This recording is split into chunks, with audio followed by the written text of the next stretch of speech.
We are back here on the drive with Tim Donnelly on 99.9 The Fan at ACC Kickoff in Charlotte, where we will be all day today and tomorrow, getting you caught up as the ACC football season unofficially kicks off, right? The practices will get going here in a little bit. And that familiar chuckle you just heard comes from the voice of the ACC Network and ESPN analyst, Wes Durham, joining us now. Wes, I'm not going to sugarcoat it. I look to you as an authority on these things. Oh, boy. What's the right college football playoff? Just say it so we can all agree. Oh, 5-11. 5-11? Yeah, that's it? This whole automatic thing is – I got real issues. Okay. Number one, I think that and I'm looking at this a bigger picture, and I've been blessed to spend 20-plus years doing the NFL, right? Mm-hmm. One thing about the National Football League is all 32 teams – a little bit this week, more next week, right? Reporting to camp, starting practices, and so forth. All 32 teams today think they have a chance. Correct. Right? And they've expanded the playoff appropriately. Teams get in. They're well watched. Super Bowls 3 straight years, over 100 million people digitally and linear broadcast. The college football playoff is a really nice event. They've done 12 one year. They want to go to 16. They're starting to jack it up a little bit. They're starting to mess with good, okay? You have to maintain, Tim, in my opinion, the American sporting public trust in the event being equitable, right? There's stuff about 4 schools. There's a reason Tony Petitti is standing on this island. It's because his league has only been good enough, I think, once in the last 7 years to have that many teams potentially in the playoffs. Talk about the Big Ten. The Big Ten, right. Greg Sankey, he was able to back off of it because he knows he's probably going to get 4, right? We got other things we need to work through besides automatic bids, right? Everybody needs to play, again, I'll refer to the NFL. Everybody needs to play the same basic schedule. 8 or 9 conference games. I don't care. Just play the same number. And then if you're going to play 9, then the 3 other games that you play need to be in the same formula as the rest of the other 3 leagues. It's not that hard.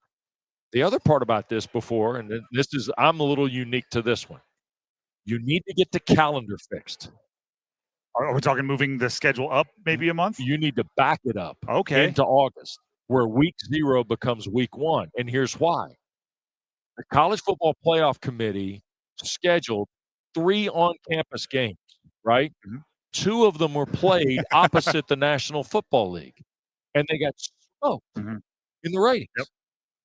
The on-campus experience is phenomenal, but don't play opposite the National Football League. It's stupid, and it continues to be stupid, and they're doing it again this year. And if you thought and look who the NFL scheduled this year opposite the college football playoff. 2 more games that are hammers. Remember last year it was Ravens, Steelers, and Chiefs, Texans. And it doubled the college football playoff, tripled it, I think, with the Chiefs game. Why are we doing this?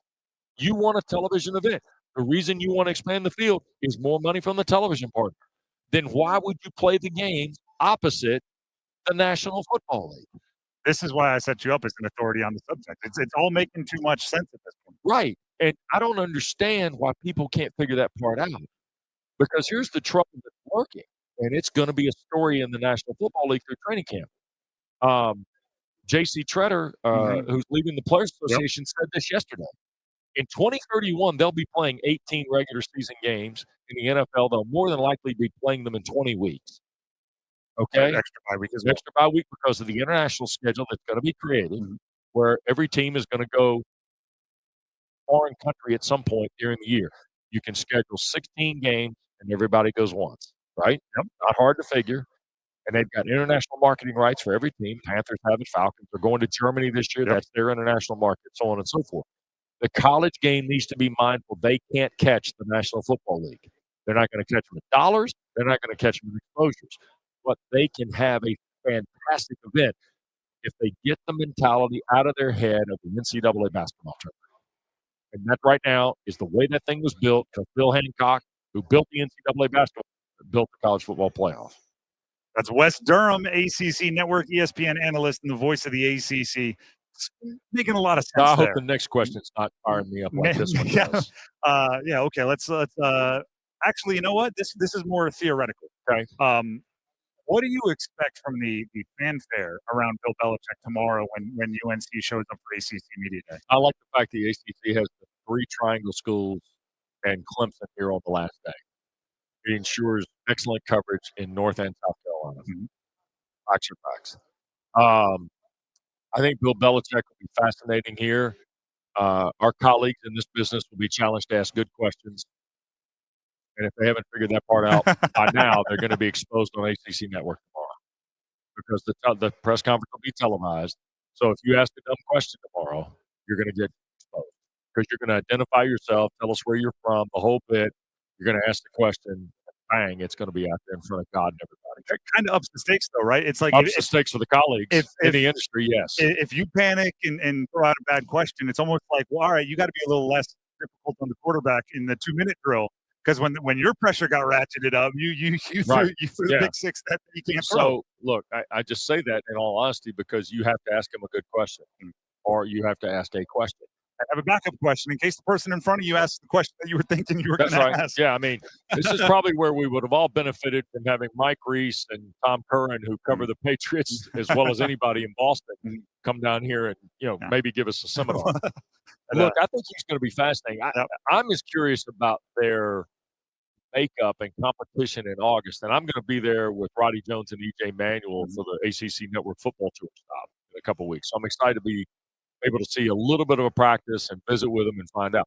Look, we're all going to talk about the quarterback. We'll probably talk to the quarterback about the quarterback till Labor Day night. I think they're going to be pretty good on defense, and people say, why? Well, his defenses have never been terrible no matter where he's coached, and I suspect that they will not be bad here.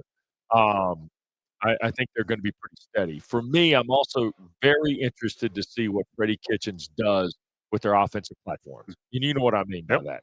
I think Jordan Shipp has a chance to be a big-time impact player in what they do offensively. If Freddie kind of stays with some of the things he did when he was head coach in Cleveland, we're talking about a lot of 11 personnel. We're talking about motion on snaps, things like that, which coincide with a lot of the Belichick platforms that he had with Josh McDaniels, I think. So I've kind of thought about this a little bit. No, I'm right there with you. And so you know what I mean. They are built for 11 personnel, right? Very, very like traditional pro style move. I think fullback becomes almost an H, right? Yeah, the move back or move tight end is what they're calling now. Yeah, and I would say that what we used to call the Y is still there, but it's only on down and distance situation. I think that's where Freddie Kitchens is going to live. And if so, Max Johnson able to return to the competition. Giga Lopez more of a dual threat guy. Tough guy when healthy. Got banged up a lot in the Sun Belt last year. That's a yellow light for me. Okay. He's going to be here. He's on the attendees list. Yeah, he's on the list. That's an indicator. Yeah, and I think he was able to get there, take the snaps, be a part of spring the whole bit. Certainly he would be the inside guy. Max Johnson hadn't taken a snap since he got hurt at Minnesota. He's obviously throwing, though, because he puts it on social media. So I'm kind of curious as to how those wavelengths connect when Carolina goes to practice. I was surprised in some of the rehab stuff on social media and going, wow, that's significantly better than I thought he was going to be at that point in time. Could just be, the 3 good reps he had that day, but it is a little interesting that he's putting it out there. Yeah, I think it'll be interesting for here tomorrow, but I think it's just a Dateline story for a day or two. What's the next step for Duke? They go 9 wins, 8 wins, 9 wins. It feels like there's another level there, but like, what do they have to do to get there? But it does feel like that, right? Sure. I think Illinois is going to be huge. Now the boys from Block E are there on opening night. My alma mater comes rolling into the Fable Horseshoe. My brother went to UMass. Yeah. Shout out to the Phoenixes. The Phoenix are coming in. Tony Trisciani. We're going to be okay. Not sure that's our fight we need to, on opening night. I think they'll be very good on defense again. Amazing how consistent they've been now in 3 years with Mike Elko and now Manny, right? Tim, I'm also really curious as to how they rebound offensively. Thought Malik Murphy was more limited than I suspected a year ago. Hey, Doeren, and watching Tulane play a little bit last year, he's going to be nice. He's not limited as far as he can make all the throws, and if you need him with his legs, he's got the whole tool bag. Yeah, he's got a big arm. I'm excited to see him. I think Duke's going to have a nice year. I really do. Clemson, Miami are my first 2, And then I go through a sequence of 4 or 5 teams where I'm not sure. All right. And I move those teams up and down, and those are SMU, Louisville, Georgia Tech, Duke. And then I would say after that group, there's another one down till like 14, where it's like you could mix up a bunch of those as well. There's kind of tiers in the ACC. Yeah, the last 3, Stanford, Wake, Cal, some combination. Yep. Now, we'll caution, each of the last 4 years, we've had a flyer who was, like, picked in the bottom half of the preseason and flew into, like, the top 5 or 6. So who's that flyer going to be this year? If you know, let me know. Sports gambling's legal in North Carolina. Well, I would offer you this. I don't have NC State down that line. I have NC State in that group that, like, SMU, Louisville, Georgia Tech, Duke. Agreed. You know, for me, it could be Virginia. Interesting. I think Virginia has a chance to get off to a really good start and be really nice for Tony Elliott. All right, I'm getting to wrap it up, but I want one more question. Okay. I don't know how I didn't know this, but I was on your Wikipedia this morning. You DJ'd at a roller rink in Apex in high school? Cary, off Buck Jones Road at US 1. Perfect. All right, you're throwing a party at the roller rink. Sports World. It was called Sports World, and if you know, you know, and if you don't, you hadn't lived here very long. I don't know how I didn't know this, but if you're throwing a party at the roller rink, you can bring 3 ACC coaches. Who are you bringing? I'm bringing Brent Key for one. There you go. He's the offensive line coach. Always a good time. Known him since his freshman year in college. I got to bring him. I'm bringing Dave Doeren. Dave Goodtime. Yeah. And I'm bringing Dabo. There you go. And what's the song that kicks it off?